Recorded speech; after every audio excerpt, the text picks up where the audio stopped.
Welcome. Why everything catches on live. This is Bridges Live Presents, hosted by Dr. Paul Dyer. We'll be talking with UNIMA People's Progress Party, and we're going to be talking about politics, black politics, and that seems to scare a lot of people. It has scared a lot of people. It has always scared people when black people really start talking about their own party and politics and having their own. It just seems like there's something that many people don't want to hear, but it's really scary that black people don't ever want to talk about it. And that seems to be one of our issues as a collective community that we need to correct. If not now, when? And we've said this since 1960. If people know the history, this is not something that is new, but it's something that must be done. Brandon, please introduce yourself and tell us about what we're going to be talking about today. Hi, everyone. My name is Brandon Walker. I'm with the UNIMA People Progress Party based out in Baltimore City, but we're looking to build branches and chapters all across the 23 counties in Maryland.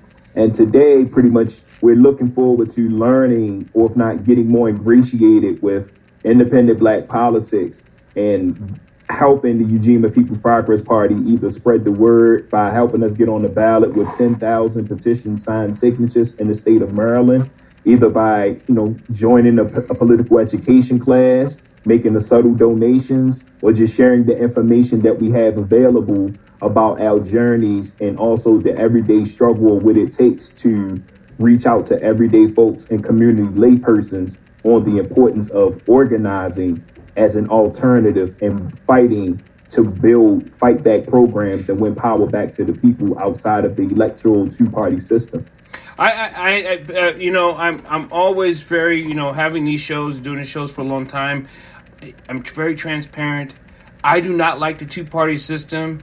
I worked with a person who ran on the Green Party ticket for president, Ralph Nader. I'm just not for the two-party. I think it's been corrupt since Lincoln. So here's the caveat to this. And like I said in my opening statement, if people have any questions or comments, please put in your comments and through all your social medias. We'll get to it later. If we don't get to it now, we'll answer your questions. But people are afraid to talk about black politics. And have you found that out when you're putting this together? This is historic because we tried to do this with the Black Panther. We tried to do this with different types of movement, the social movement. And when you talk about this, a lot of people are just frightened by it. They literally run to the hills. Why do you think that is, Brandon? Thank you for asking that question. And that's a very legitimate and valid question as well. So I think a lot of times when the reference is made, black politics is often perceived as a misnomer, as something that's beyond radical. It gets associated with revolutionary, when in reality it's not revolutionary because it's been done before. It's something that was introduced looking at the 1972 Gary, Indiana, National Black Independent Political Party convention. And coming back at least exactly 1 month and 1 week ago, there was the commemoration of that in Pittsburgh, in Pittsburgh, Pennsylvania, where the new African Independence Political Party, they have ballot status on a local level. So it's just to say that when people hear the black political party, they're assuming their ideas with, oh man, this is going to be, like the Black Panther Party, this is going to be aggressive, it's going to be assertive, it's going to be everything that dismisses the idea of the American values. But I want to make sure I expound on that clearly from an independent black worker-led political party perspective in UNIMA. It's clear to say that to be draped inside of the American hypocrisy and also the political hegemony of the two-party system, you support or at least have the interest in mind of a capitalist, sexist, and racist society. Because if you don't, then the question often asks, how do you carry a Democratic Party? How are you a card-carrying member of the Democratic Party or the Republican Party when both parties do agree that reparations is something that they're not going to support on their platform? Equal pay for women is something that they're not going to support. And they're both just as much as racist as much as they are sexist when it comes down to compounding the ideas on what to pay workers, just as we saw in 2020 with the disposable worker that was being done. So when it's being brought up about independent black political parties, it's safe to assume, or it's safe to say that these are going to be ideas that's put up front, because everyone has a black agenda during the time of elections, primary and general, but they don't have it outside of the election. No, it disappears. People, the one thing, and people know how I feel about Obama. I don't think he was a really good president. I don't think he did anything for the black community. Not that he was supposed to only do things for the black community, but he really didn't highlight anything that we needed. And that goes back to that two-party system. I think he has to play in that arena. And I think anyone who's in the system has to play in that arena. We recently, if most of people don't know, in July, here at Morgan State, we had a Black Action Convention. And it was just basically based off of Gary, Indiana, bringing black people together so we can talk about the crisis in the black community. And yet, we put it together super fast. We try to get out here before early voting, and not enough either knew about it. Even after we sent out letters to different organizations and grassroots, there was still people attended. Great. Do we want more? Absolutely. Will this happen again next year? Absolutely. So this is a continuous process. And it's about, we keep talking about it's education, but the same people are being educated, and the people who are not educated still don't show up. Watu, it seems like you have a question. Go ahead, sir. Yeah, I want to disagree with your opening remarks as well, because I don't think it was a lack of response from the people, because as you compared it to the mention of the Black Panther Party, the Black Panther Party was able to build. They were able to build in the interests of the African working class at that time. But subsequent to that, I think the attempts by Gary, the attempts by other organizations, you said you had an attempt over the weekends. A lot of times it's those that are organizing and putting together a platform. The Black Panthers platform clearly spoke to the needs and the concerns of black people at that time. Perhaps it's the agenda and the goals and objectives of these organizations that needs to be looked at, rather than pointing the finger at the people. Because in my short period working for UNIMA, every person, every African I've ever encountered, never hesitated to want, or never disagreed with the ideas of a black political party. That I've never had anybody say that disagreed with it, that it wasn't something that needed to be. They all wanted to enter into discussion about it. And now we have to assess value. We have to put money behind this. Yes, we can have emotional push, but we definitely have to have what you call a monetary push, because we are just not valued at all. Just like Brandon said, we're not valued as workers, we're not very valued as people, but we are such consumers as a race of people. We spend more money than anyone when it comes to buying product, but we don't put money towards our own people. And this can be corrected with this People's Progress Party with UNIMA. Is that possible? Yes, and to some degree, it would require more struggle than just that monetary input. And here's why it has to be expressed, because when we're speaking from a class interest or a class analysis perspective, we understand that the two-party system or the political hegemony that exists on the surface, they spend millions in advertising, right, as well as the capitalist machines spend billions in advertising. And as you mentioned in conversations prior to this call, we're dealing with, psychological manipulation. Yeah. So therefore, the same way as someone who may have an addiction to a drug or a carcinogen, a cigarette, or anything for that matter, there are things that's being put in front of us in a mechanized way that is being supported by tax-funded dollars or public-funded dollars. So when we're talking about UNIMA or an independent black worker-led political party, we're talking about everyday workers that's connected to teachers union, that's connected to workers union, that's connected to women's union, that's connected to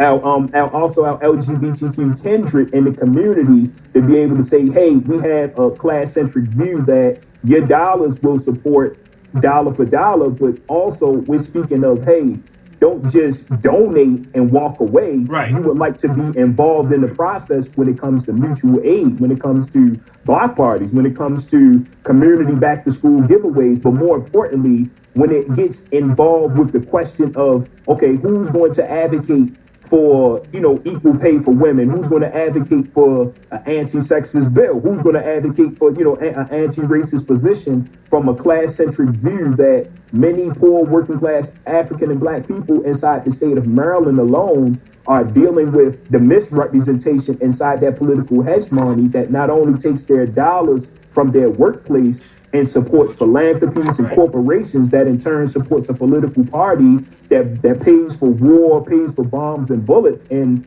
here we are in 2022 that it's easier to get your hands on a gun or military weapon than it is to get Infamil or anything that you need to take care of your family. That's right.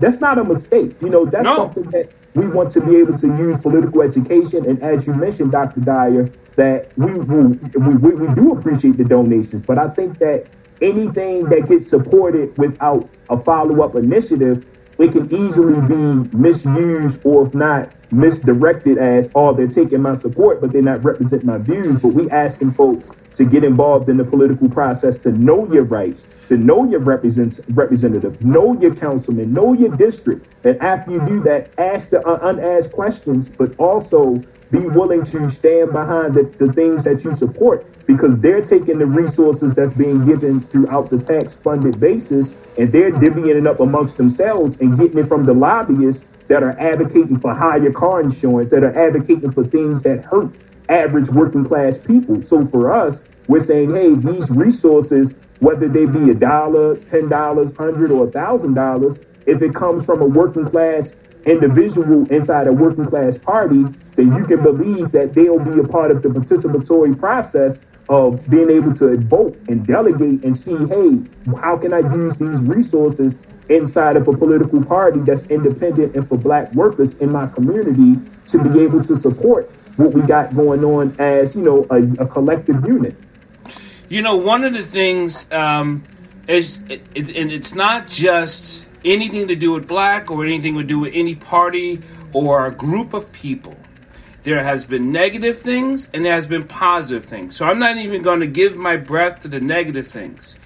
But there's still pushback of money going into places, people giving their energy, and then it goes nowhere and they seem like they get nothing in return. I think people have to realize this is not about a return. This is about a process and a progress. And if we have to stop looking at, if I give this, then what do I get? Well, if you look at it that way, it's not a slot machine. So how do you speak to that type of mentality? Because that is trauma inflicted. Like, I get nothing out of it if I help or if I donate or if I serve. Because that seems to be where people are stuck in the majority. And remember, we're only, 17% in the United States. Right. So that's also a great question, too. And thank you for that.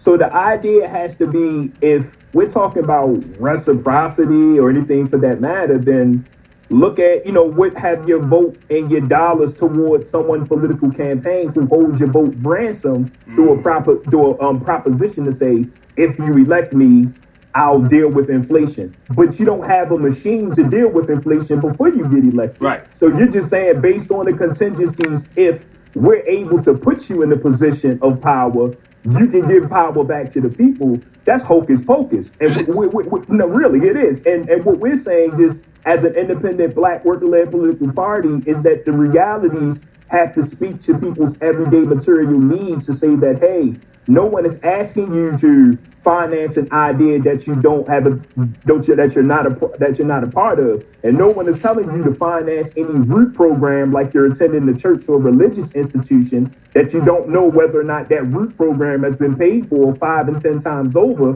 before you ever see a shingle fixed on top of the building you worship at. Stokely Carmichael said the same thing. Yeah, and are we repeating ourselves? Or repeating ourselves to people who don't know? Or repeating ourselves to, who are we trying to talk to if they're not listening to opening up, like, stop repeating this mess?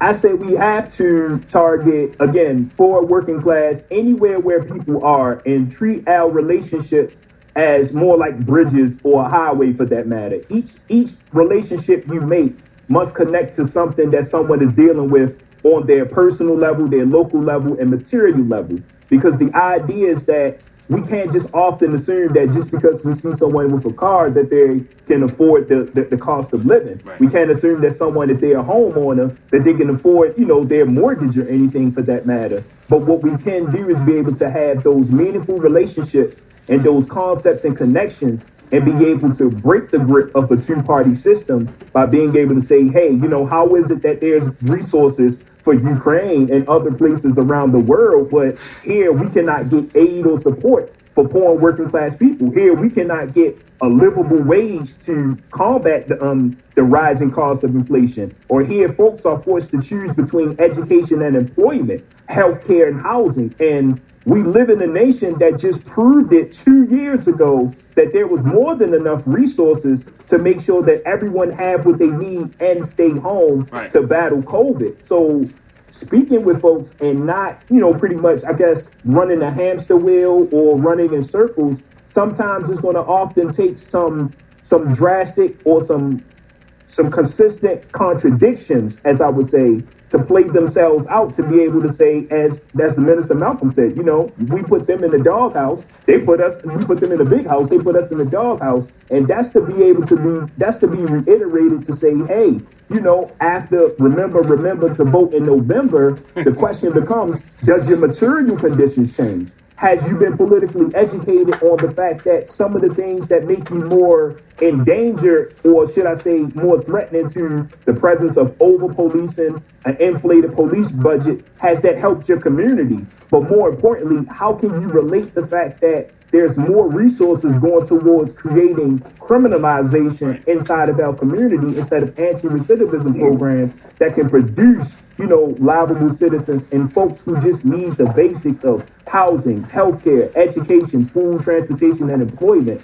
These conversations have to be had on a molecular level or a micro level, so we can have a macro transition into understanding that poverty is maintained in this country, and it is a form of oppression on the state and local level to keep folks divided between classes and ideology. So as an independent Black worker-led political party, we have to strive to be able to reach as many people as possible and not dismiss people because of their ideas and their backgrounds, but rather have a formal disagreements to be able to say, hey, we believe that there is a system that can be created that where we can build and work towards some unison where oppressed people who are on the workplace and go home to communities where they're being oppressed by the same state machine and political mechanics can be able to organize around their class interests and not have blackface working in white power or in servitude of white power to misrepresent our values and interests simply because they're inside of a political chambers,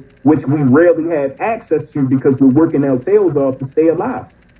We are going to go into, we have security issues. We have security issues for our own people. We have food deserts, as we know. And then we're not even going to get into that's always been the alcohol, it's always been the drugs, it's always been these other things. But let's go with just food security and personal security. Are these things that can be corrected by UNIMA and the People's Progress Party?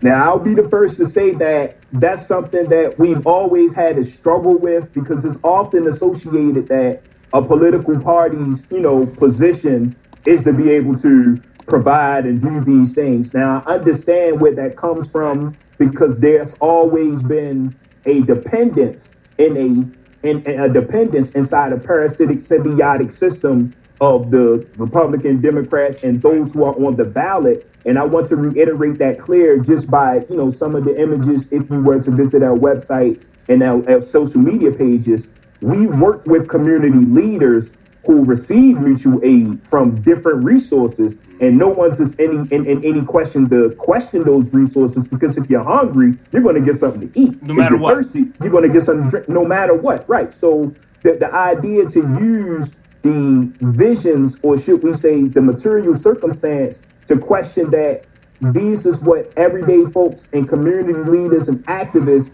must do to keep themselves alive. A political party should be there to play the process of saying, hey, we support the idea of having a food bank inside of our community rather than having to go to Maryland Food Bank. They can provide the food for all 23 counties, but why not have it district by district, block by block, where communities can have them, and a political party can be there to say, oh, come learn about reparations. Oh, come learn about a social and economic justice platform. Oh, tonight we're going to have a forum around police brutality and how to have, a civilian review board for community control of policing. Those kind of things is what a political party can do to not just complement the process of folks being able to build fight back programs in their community, but in any case where there aren't any candidates or any political party that's on the ballot, you still have a mechanism for power in your community or a base to be built that folks are doing for self, are helping one another, are making sure that no one comes up missing. And I heard you mention too about,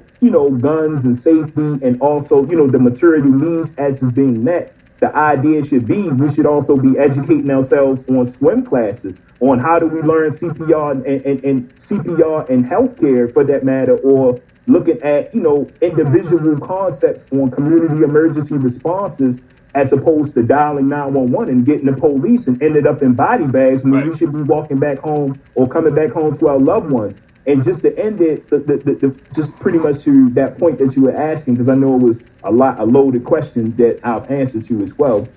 It should really be important that looking at history to reward the research on why we have to build independent power, but more importantly, work with each other in our community, is that there are too many examples from Hurricane Harvey, from Katrina, from any disasters on down to Haiti and Haiti and earthquakes and all kinds of things that happen to poor and working class African Black people worldwide, that we have to be the ones to save ourselves. There are no saviors that are coming to save us. So we can be able to be pragmatic about saying, hey, we learn how to, do CPR. We learn how to patch each other up from a gun or flesh shot wounds, because if we're not doing that to work with one another who know the skills and talents to protect one another in our community, then we be just as responsible as the system is as a meat house sending lambs to slaughter, and we be the ones walking them through the door to the slaughterhouse. My wife just finished giving a CPR class. And she's been teaching CPR, first aid, basic life support system, and I've been teaching security issues along with trauma and things like that. And we totally believe if you don't know how to help someone, then how do you help anyone, right? That's one of those things you talk about. We're losing people in the streets because they cannot stop a bleed.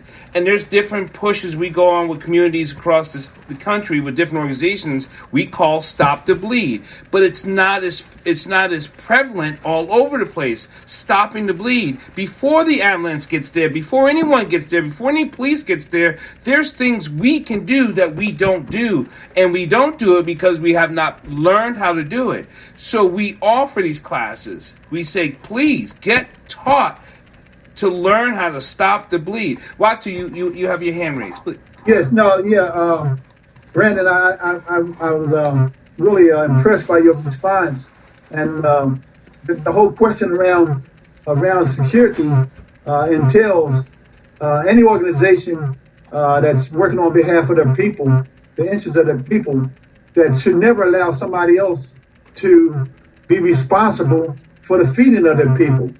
We understand that we're in a military battle right now, and we have to provide the means to provide food, clothing, and shelter, and all the other survival apparatuses that people needs, struggling people needs in their march towards freedom. And I think the one thing we have to feed into the heads of our people to get them to understand that we're under assault. That when that guy Nixon declared war on drugs, it wasn't just a drug war, it was an all-out assault.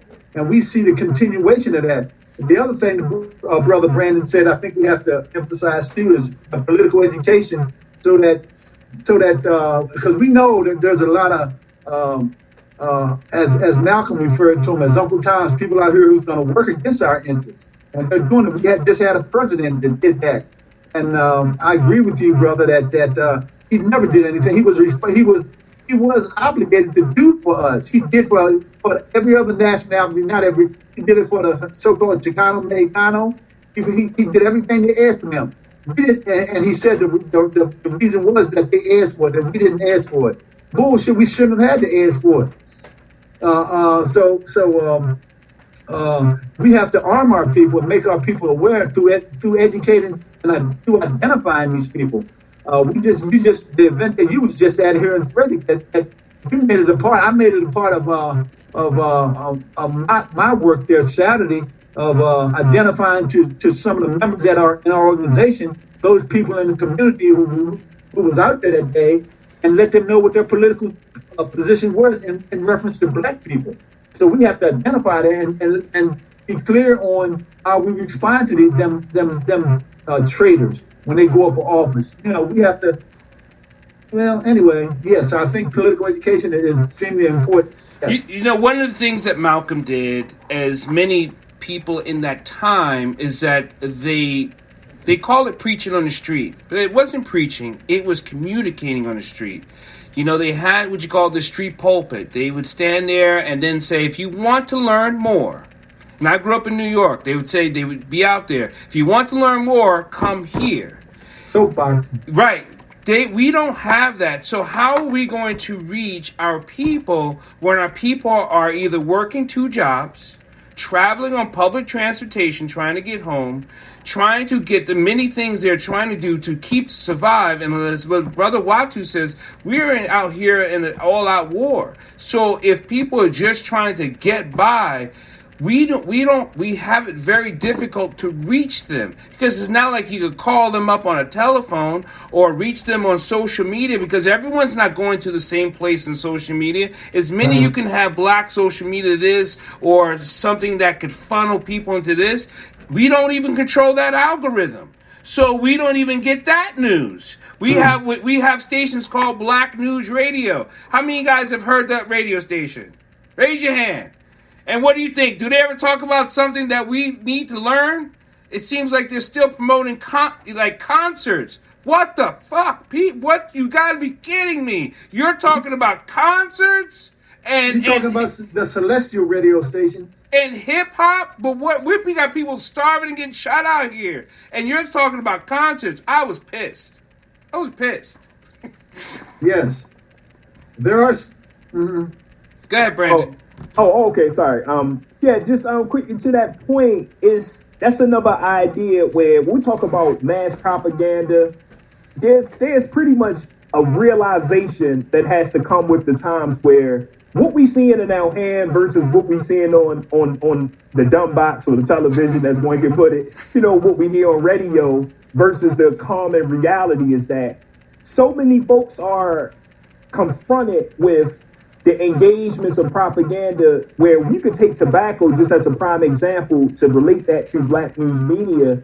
A lot of times, the tobacco industries, the Comcast, the Xfinities, these multinational corporations, they donate to your not your council, but your legislative black caucuses, the congressional black caucuses. Yep. How else are they able to compete with their counterparts on Capitol Hill if they're not able to dip their hands in the same cookie jar or taste the same honey pot and sweetness and nectar of capitalism to be able to produce two messages out of both sides of their mouth? So I'm just saying that, in essence, to what, everyone has been brought to the table about, the contradictions in media, and to say that we do need to engage folks based off of the topography of where they are, like whether you're in Western Maryland, you bring your message to the mountains, you go wherever people are. If you're in the urban city, put up posters or wherever you can. And you also have multiple events, like where there's a festival happening in Frederick, if there's a festival happening in Montgomery County or anywhere, you converge at these areas and you engage people, because the idea is that we're playing pretty much a protracted struggle while they're engaging in the numbers game and say, hey, we're able to spend $100 million to reach 1 billion people. We're guaranteed to get 100,000 new faces, $500,000, and more money inside of our coffers from corporate and wealthy donors to continue to push their interests onto everyone while we stay in Annapolis and Capitol Hill and in the local legislatures to misrepresent the interests of those who vote for us for one reason, but keep us in the office for another. I think, Brandon, I want you to say that line again when you say misrepresentation and be very clear. When you say misrepresentation, it doesn't mean they don't know what they should be doing. It doesn't mean that the people don't know what they could be doing. When we talk about misrepresentation, people, and this is when you hear this on Bridges Live and out there, misrepresentation means they know exactly what they're doing and they choose not to do. That's misrepresentation. And that's the difference. Sometimes we give people the benefit going, well, maybe they just didn't know. No, those days are over. There's too much information out here for our legislative people, for our people to have all these fingers in all these communities, for them not to know and still not do. Now, here's the other thing. If they're unable to do, then let us know how come and what for. And that's not being done. Yeah, you know what? You said it in a nutshell, Dr. Dyer, as well, that I know that Y2 and others on this call can agree. There's a black misleadership class that we're dealing with, where the misleadership we're dealing with in our classes on the local level, the state level, and the national level, federal level for that matter, is that, sending them or putting them in office does not win you power. It does not put your material conditions over those who have $500,000 and up. It does not put your social conditions or the social economics that we're dealing with every day from if we're inside of an affluent community without any ID or any organization attached to what we're belonging as a class analysis, then more likely we're going to be subjected to the forces of those who have more money and more resources than us to stick the police on us. So those misrepresentation or black misleadership class that are in the form of misrepresentation is that they can say, hey, Black Lives Matter, but on the other hand, they get funded by the Fraternal Order of the Police. They can say African people are the people that we should be supporting, but on the other hand, they're sending money to Israel, to invade Palestine. So these are just, again, they're games, or should I say more tricks, trades, and charades that are being done that in the simplest form, the black misleadership class and political misrepresentation is how lions for lambs get traded. Yes, Brandon. I think we have to go back in our most recent history and take a few pages out of what the Black Panthers were doing down on the street level, because at that time there was a semblance of power inside of our communities, and the Black Panthers to a large degree brought that into existence. But they didn't have, the Panthers didn't have time to organize and develop and grow themselves like they wanted to, because this government constantly kept them in and out of the courtrooms like they did the Move family up in Philadelphia. But they didn't have time to go out there and do that. Political education was a vital part of they recognized the necessity and the importance of it. So I think we got to take a page out of their book and be back out in those streets and struggle on a daily basis with the people and with those people that are out there parading to be representative of us. Sometimes I think, we have an advantage up here in Frederick, being in a small town, because we don't have to compete. There's so many ideologies. I know my times in Baltimore and other cities got all these other ideologies and these other philosophies rotating, so you got to compete with that. Pretty much, we up here in Frederick, we had an advantage. Most of the people up here, outside of the NAACP, that's it, the history of Frederick is Klan territory. Is that correct?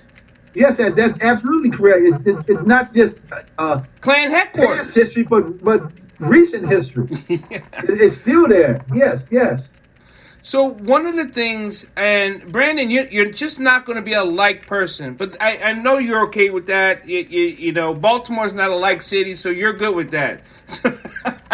One of the things, if you feel uncomfortable of calling organizations fraternities, sororities, groups, organizations that say they are for us, but when you call upon them, they never show up.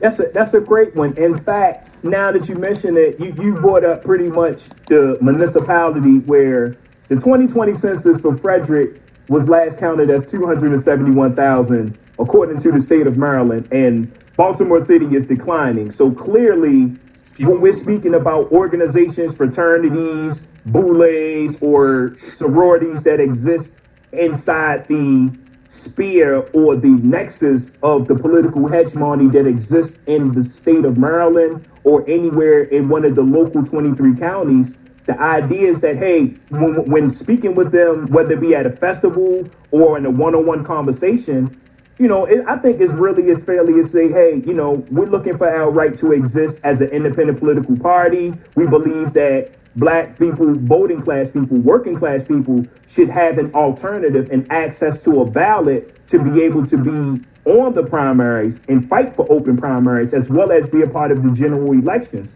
So how do you stand for egalitarian values when the party that you support or that you're a card-carrying member of, they do whatever it takes to keep third parties off the ballot and have you believe that, okay, 2 options is better than 3, 4, and 5, because maybe a third or fourth option or something that speaks more to your class interest on a local level and a material level is better. Maybe someone who say, hey, I don't like what's going on at the school board. I'm going to go talk to, the board commissioner. I'm going to go knock on his door. We're going to have a dinner. We're going to talk. Or we're going to go speak with her, or they. However it's presented. And the idea just about it, when we were speaking about organizations out of 23 counties, we're not saying that we're going to be successful to speak to 100% people. That's unrealistic in my mind. Instead, there's probably organizations to say, hey, can we come and vend at your event? We don't want to sell anything. No, we're not cash heavy, or no, we're not flush with resources, but all we want to do is spread influence. So you mean to tell me that it's okay for someone to sell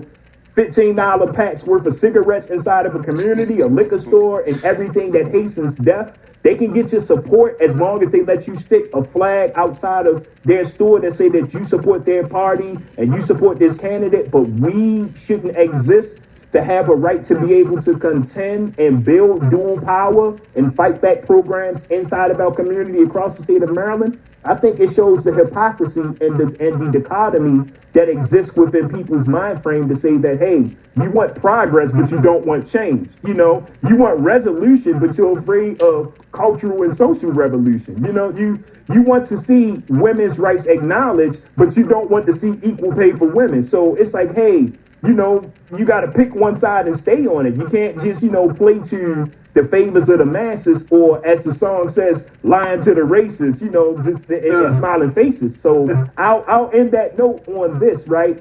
We're up south, pretty much above the pretty much below the Mason-Dixon line, up south and down. By 20 miles. By 20 miles, right? Yeah. Where when people talk about racism, we're dealing with the racism that does with smile and style, where below down south, they do it with a straight face and a handshake. So you know the devil you're dealing with versus the one you're getting in bed with and don't know what you're going to wake up to. But most people don't know this throughout the country, that Maryland's the battleground state. It has been since the Civil War, and it has never stopped. Because if it works in Maryland, you can push it all out through the rest of the part of the North. Because the South doesn't. There is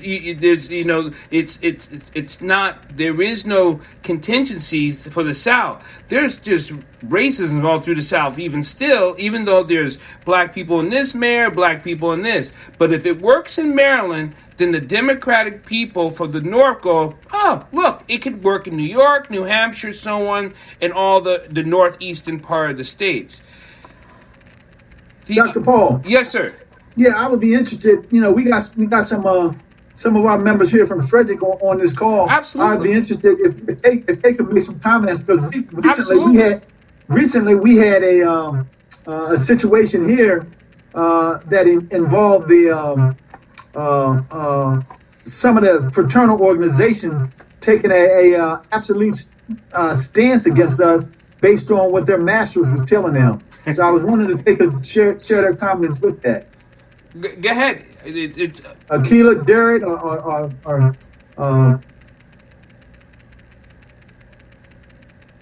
I don't want to put you on the spot because y'all.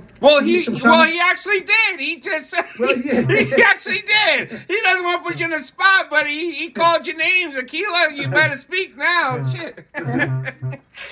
Well, Yeah, I think Petros. someone's hand is up. So I don't want to take. I'll take it down. Oh, that's your hand, Dan. Yeah. Oh. But I would just speak on that when you take an interest or join any type of political organization, or because everything is political, whatever you take a stance on and you join it, to know the intricacies and as was stated in here, the interests of those groups, because just in our organizing, when you're doing things for the people, for the community, when another organization, when you're planning things and another organization may come in and try to railroad it or hijack it or take it in another direction, or even put on their own. Friends, you can name names. Well, actually, she's among friends, but it's going out live, and it is on a podcast, so people be like, Keela, you said this, so, maybe she don't. Hey, you're not going to be outside her front door when they throwing bricks to her house. Yes, I will. Well, she lives here. Well, that's my dad. But this goes across a lot of organizations. I think it's in general, because I don't think that people are alone in that this is just a one-off thing. I think that just that people, predominantly African-led organizations, need to have African people's interests at the forefront, and I think that many don't, and that's a big problem, because maybe they don't understand politically the climate that we're in, but whether they are knowingly being blind to it or unknowingly. I just think that there needs to be better leadership and more knowledgeable people in positions of power, where they just have our interests in the forefront. So here, Keela, I'm going to say it a little bit more bluntly. Yeah. I have asked organizations one time, will you be here? And they don't show up. So the next time I have a show, the week after, I'm like, I asked the Deltas. They didn't show up. I asked the Qs. They didn't show up. I asked these other, where were you? And they'll say, well, no. You mean you couldn't send no one? Anyone? As a representative, how many people you got? 30, 20, 10, 6? And no one can show up, or no one can call and say, hey, we got busy, my dog got hit. I don't care what it is, but that's our problem. We don't even support each other when we have organizations that says in mission statement, we're supporting each other. So how does that work? But if you have a pink party or a white party or some other goddamn party, everyone's out there dancing. I'm confused. How does that work? I've been a Mason traveler my whole life for a long time. And there's people out there who are just not putting on their aprons and getting to work. And I've called them out. Where's your Grand Lodge? We got people dying out here, and you guys are having meetings. Bump that noise. Yeah. Go ahead, Jared. Yeah, Jared. I appreciate the hard-hitting question, and it has to be answered. So, in terms of the organizational outreach, it can be very difficult, because speaking as somebody who was part of an organization, a fraternity, I joined it at the college level. Right. And of course, at that point, it's really looked upon as more of a social, not only just a group of outreach and service, but more it's social. I mean, to keep it real, like, you're going for the parties, and that's kind of what really draws you in. as a undergrad. But for certain individuals, it really is about the work. And, you know, you may have those individuals who are presidents, vice presidents, what have you, in leadership positions, but they have to agree as a collective. I agree. And if one person says, yes, I want to do it, and maybe you can have 6 other people say, nah, that's not a good idea. So here's the thing, Jared. I don't want to push back on you because I agree. There's organizational benefits to this. And I'm not taking away from the things they do. Let's go with that. And if anyone hears me and says, well, we do all this. Yes, you do. I'm not saying the things you do isn't amazing, great, and awesome. But there's times we really do need you to show up visually. We're not talking monetarily. We're just talking about visual, because we have to be a collective group. And I think this is why we become so devalued, because they know they're like, well, they're not showing up and they're not showing up, and they have the means to show up, at least send one person, and they don't even show up. So as a community, why should I show up? And hold on, I'm not leaving off the hook the churches. So don't get it twisted. Where people will congregate, they don't show up. Really, no one from the staff? No one? How many elders you got in your church? How many people go to your church and no one shows up? Come on now. That's where it really hurts. And Brandon, and starting UNIMA and the People's Progress Party, we don't have just issues to deal with. If we could just show up, we could do so much better. But we have a hard time showing up. Go ahead, Watu. No, I just want to pass this along. You're a troublemaker. You're a troublemaker. I know that right now. You're a troublemaker. Yes, you are. I know it. I've been doing shows for you. We gotta watch you. FBI's already watching you, but we gotta watch you. But I've been working with UNIMA and Brother Nami and Brandon for a few years now. But I had a conversation with another member, a young member, just here recently, that Brandon alluded to the fact that Frederick is a growing population out here. There's a lot of Africans out here, and it's a result of the gentrification that's inflicting Baltimore and Washington metropolitan areas. The one thing that I would like to, I hope no one gets offended. I'm not saying this to offend anyone, but when we get a lot of our brothers and sisters from the cities, when they come out, well, we're going out to the country, and we're going to educate these folks. You know, that kind of arrogance is a big turnoff. And we see it being dominated by a lot of people that are in these fraternal organizations. We just had an event here, Juneteenth, a very successful event. And we started out 6 or 7 years ago saying that we wanted this to be a community effort. We made specific attempts to invite the Deltas, the Kappas, the Lappas, the Lambas, and all of them. And they refused for years. They refused. Then this year, the founding fathers endorsed reparations. They said, we recognize reparations as being an official holiday. And they went, and that message gravitated with the fraternal and sororities. So they took it upon themselves to have a Juneteenth event that was totally separate from us, outside of the Black community, because Sons of Reawakening, which is our organization, doesn't like the police. Because last year we called the police out, the one that was responsible for killing Sister Miriam Terry over in Washington. He lives in Frederick, and I called him out publicly. And so these fraternal and sororities didn't like that. They sided with the state, saying Y2 is a troublemaker. Stay away. They stayed away, but people came to the community and showed the appreciation and commended us for keeping that event inside the Black community. That's what I wanted Keela and Jared to speak on that. But so when you come up here, not everybody is a plowshare. Some of us have been doing our due diligence and been working.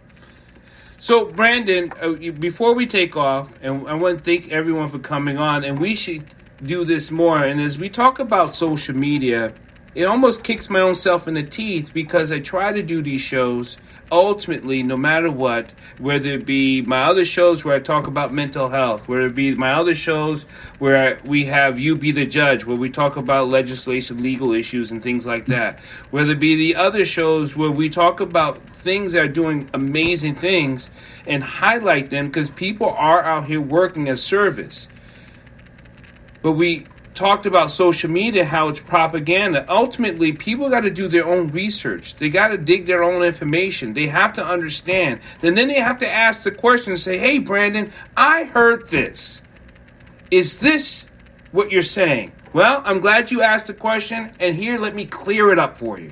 Instead of running with, a tennis ball and thinking it's a football. You have to figure out what game you're really playing if you're thinking you're holding the same ball in the same court.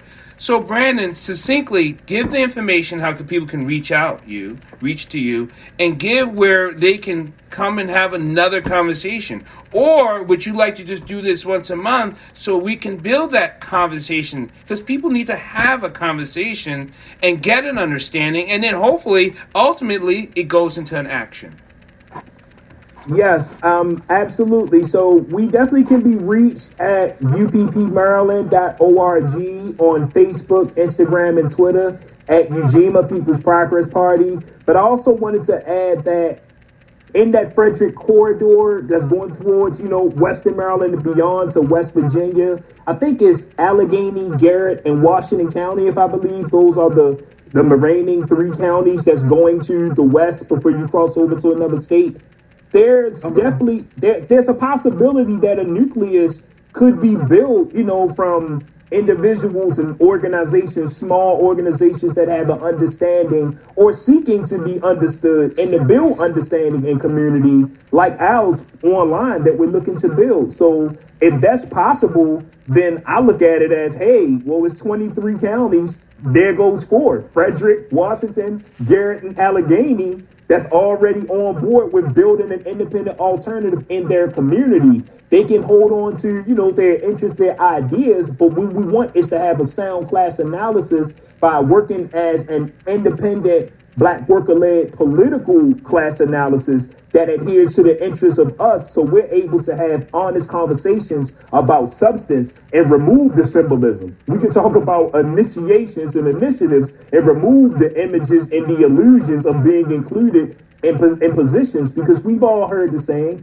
you're either at the table or you're on the menu. So instead of us even deciding which place that we are, we're coming to flip the table over and bring our own table to the place and say, hey, this is where we stand. This train is going in the opposite direction of where everyone else is going, because again, we rather look crazy as the bulls going the opposite way of the cliff where all the other bulls are headed over and going down and don't know what's at the bottom. Call us crazy for wanting to build something different, but at least we have an idea about what our class interests are through our class analysis and material need that is right now. Not tomorrow, not 5 years, not 4 election cycles, not 2 Democrats or Republican later, right now. So you can definitely follow us at UNIMA People's Progress Party on all platforms. But tonight we're having a discussion around reparations. We are not experts on reparations, but we encourage, if anyone's available, to be able to, put the link inside of the chat so that way we're able to reach out and have folks come and be a part of the material discussion about what does reparations look like from an independent political perspective, not what the Democrats would say, well, hey, everyone gets 2 keys in a Cadillac. Like, no, we're not doing that. Instead, what does it look like from our perspective? Because I believe that it can't be priced, because we got too many political prisoners and too many people who have been killed and murdered, and too many stories that haven't been shared, and an ocean of tears from families that have been murdered through colonialism. But I'll stop there. I can go on and on, but I really have to stop. Thank you. Well, we don't have to stop. We can continue at another time, but as we close off the show, I want to thank Brandon. I want to thank all of the people showing up. Watu, yourself, Jared, and Akila. Thank you so much for coming on. We're going to have this conversation again. Like I said, I think this needs to be continuous and continue on. You can always reach the show. You can put in Bridges Live, and I will send everyone the link for personal so you can repost and things like that. But ultimately, let's keep talking and let's keep educating, because this doesn't move forward without each other. So even if we have what you call disagreement, we shouldn't have discourse. So let's understand that. Yes. I'm Dr. Paul Dyer. This is Bridges Live presents UNIMA People's Progress Party Conversation. This is not the last, but it is definitely the first. Thank you so much, and thank everyone for listening to Bridges Live Presents. And I will be with you guys all. Remember to catch the show, You Be the Judge, every Wednesday at 6 p.m. You also know that we talk about legal issues, voting issues, and the things that just happens to our people. You guys have a blessed night. Be kind, be compassionate, and be safe. Thank you. Thank you. Thank you. Guru.